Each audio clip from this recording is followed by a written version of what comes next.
You look at the world today, right? It feels, well, it just feels so new all the time, completely unprecedented. You're constantly about, divisive politics, tech that's going to change everything, huge calls for social change. It's easy to think, wow, we're in this totally unique speed of light era. Does it ever strike you that way? Like, we're just navigating totally uncharted territory. But then this question pops into my head. What if? What if it's all happened before? Seriously, are we maybe doomed to repeat history? What if today's big struggles, the things that feel so now, are just echoes? Echoes of battles fought ages ago. That is exactly what we're diving into today. It's kind of our mission here to pull back the layers and look at these, well, honestly shocking patterns in politics and technology, even in social movements. Patterns that really suggest, yeah, humanity might be stuck in a kind of historical loop. And this isn't just about looking back. It's about seeing how human nature, the flaws in our systems, how they keep shaping now, and asking, can we actually break free? And just for context, as we explore these echoes, it's Wednesday, July 2nd, 2025. Okay, so historical loops, echoes. Politics seems like the obvious place to start, doesn't it? Yeah. The constant scramble for power. Let's unpack this a bit. That famous line from George Santayana, those who cannot remember the past are condemned to repeat it. That feels so relevant to how power works, how it's chased, used, and sometimes lost. It's almost like different costumes, different flags, but the game itself, pretty ancient script. It's actually quite remarkable. The life cycle of big powers, empires, it almost seems biological in its predictability. Right. Think about, say, the Roman Empire Yeah. or the British Empire, even the Spanish Empire. They followed really similar paths, didn't they? Rise, fueled by ambition, innovation. Right. Expansion. Exactly, expansion until they're stretched way too thin. And then comes a decline. And it's often driven by the same things: crippling debt, military adventures that cost too much, and deep internal splits. That division just eats away at unity. It's not just a surface thing, it's structural. You see this hubris of expansion again and again, believing growth is infinite, ignoring the stresses building up inside. That's the real pattern, maybe. Not just the fall, but how they fall. That's a really sharp point. So thinking about that cycle over extension, decline, what parallels jump out at you right now? In mid-2025, are today's global superpowers showing those same cracks? I mean, you hear about the U.S. debt, what is it, over $35 trillion now? Serving to the Treasury, yeah. And the costly conflicts, the intense political polarization here and elsewhere. Does that fit the historical rhythm you mentioned, that internal division piece? Oh, absolutely. The parallels are, frankly, quite striking. You see major powers today wrestling with enormous debts, expensive foreign engagements that, well, they drain the coffers. And yes, that intense political polarization you mentioned, it really does threaten national cohesion in ways that echo the internal strife that weakened older empires. The rise and fall rhythm, the challenges of being stretched too thin, the internal fights, they aren't identical copies, no. But the underlying forces, the human element at the state level, very, very similar. It seems to repeat. Okay, so beyond the big picture of empires rising and falling, Yeah. what about the day-to-day tools of politics? Deception, for instance. That seems pretty timeless. You had Roman emperors crafting their image with statues and carefully worded announcements. Controlling the narrative. And today, leaders have to navigate this insane 24/7 news cycle. Controlling the story still seems absolutely vital, right? It's fundamental, always has been. Which, brings up maybe the most worrying pattern: the slide towards authoritarianism. History is just littered with examples. Republics turning into empires, democracies sliding into dictatorships. And the warning signs are usually there if you look. Yeah. Democratic norms getting chipped away, power getting concentrated, attacks on a free press, Right. attacks on independent courts, institutions. It feels so modern, though, doesn't it? Things like alternative facts, these super sophisticated disinformation campaigns, especially now with AI churning out content, it feels cutting edge. Yeah. But are they really new? Or are they just, I don't know, old strategies with a high-tech makeover? Centuries-old lies dressed up in digital clothes. That's a perfect way to put it. They're mirrors. The tools are definitely new, shinier, faster. But the goal, the impact, chillingly familiar. Manipulating what people believe, using falsehoods to grab power, discrediting anyone who opposes you, that's ancient.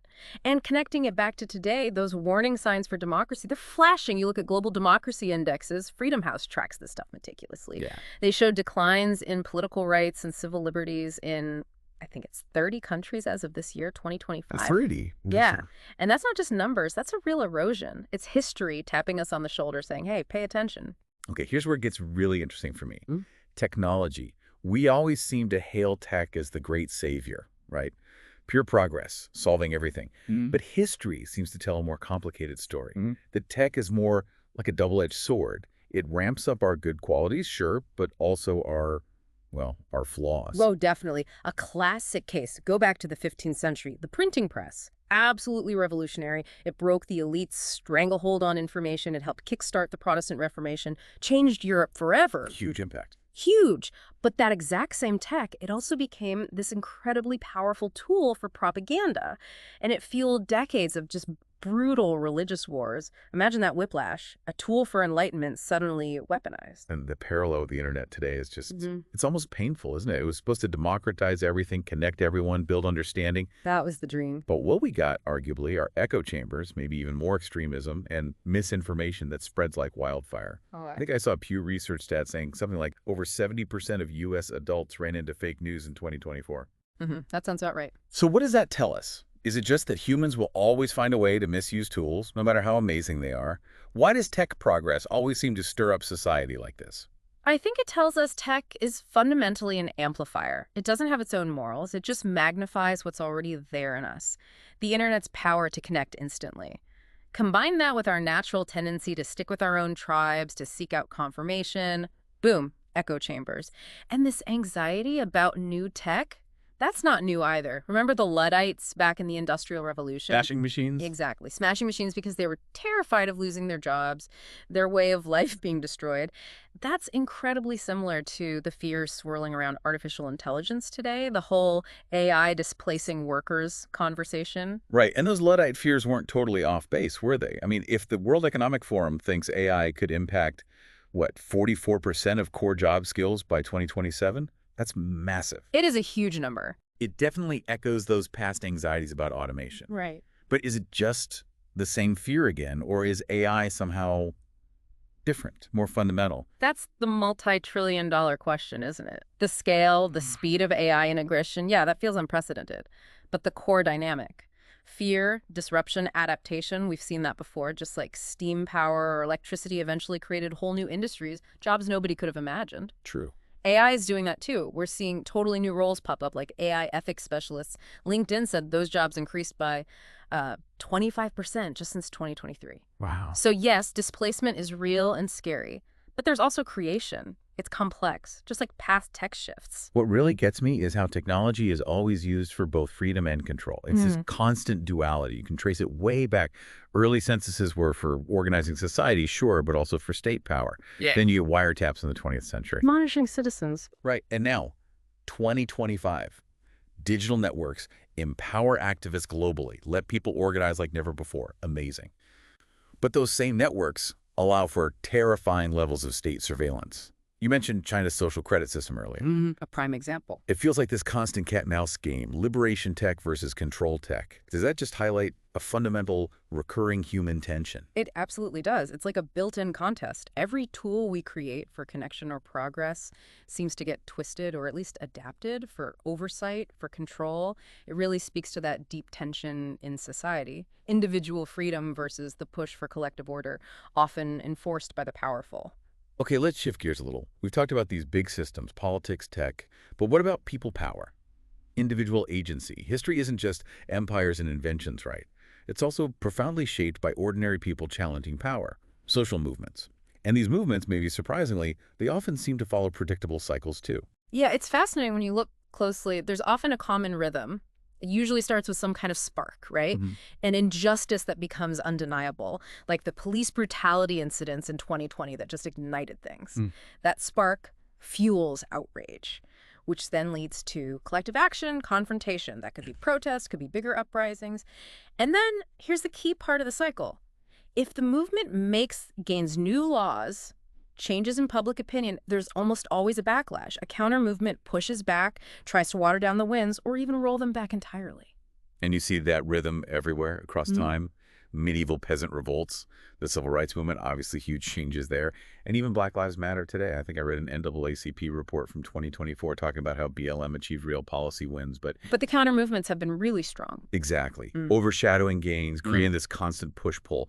What does that tell us about what drives these movements? Is it just always about fairness? I think fairness and justice are definitely at the core. It taps into something deeply human empathy, refusing to accept being oppressed. And while that core drive seems constant, the tools changed dramatically, of course. Right. You had the printing press getting Martin Luther's ideas out way beyond the church walls. Right. TV was absolutely crucial for the civil rights movement, bringing the reality of Bull Connor right into people's living rooms. And then social media, transformative for the Arab Spring, for BLM. Think about platforms like what was it, 15 million mentions for BLM in just 1 month back then? Incredible reach. Unprecedented reach and speed. But even with these slick new tools, the fundamental goal is the same.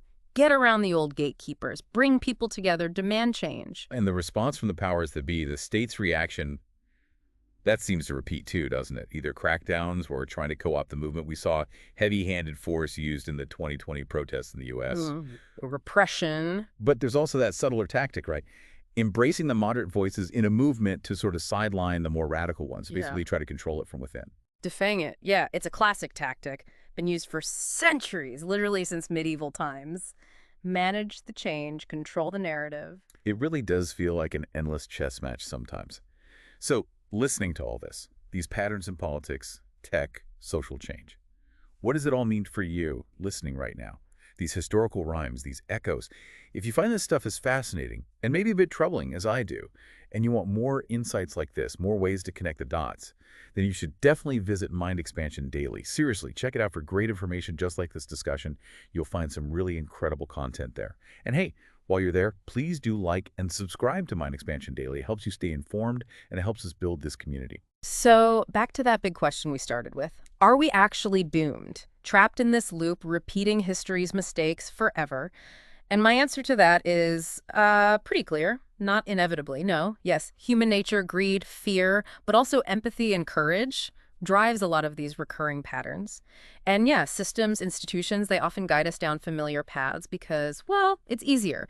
But events are never exactly the same. Things rhyme, as the saying goes, but they don't perfectly repeat. There's always space for different choices. But ignoring the rhymes, ignoring the lessons, that just makes us more vulnerable, doesn't it? You can see it so clearly with the challenges we face right now in 2025, politically, technologically. It's like walking towards a known pitfall with your eyes shut. Exactly. Recognizing the patterns. That is the crucial first step to potentially breaking them. History isn't a crystal ball. It's not about predicting the future perfectly. It's about understanding the currents, the forces at play, so we can navigate better.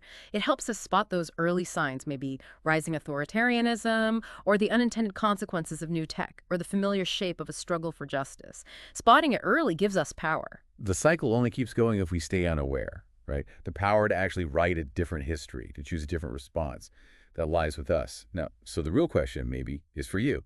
Will we choose a different story this time around?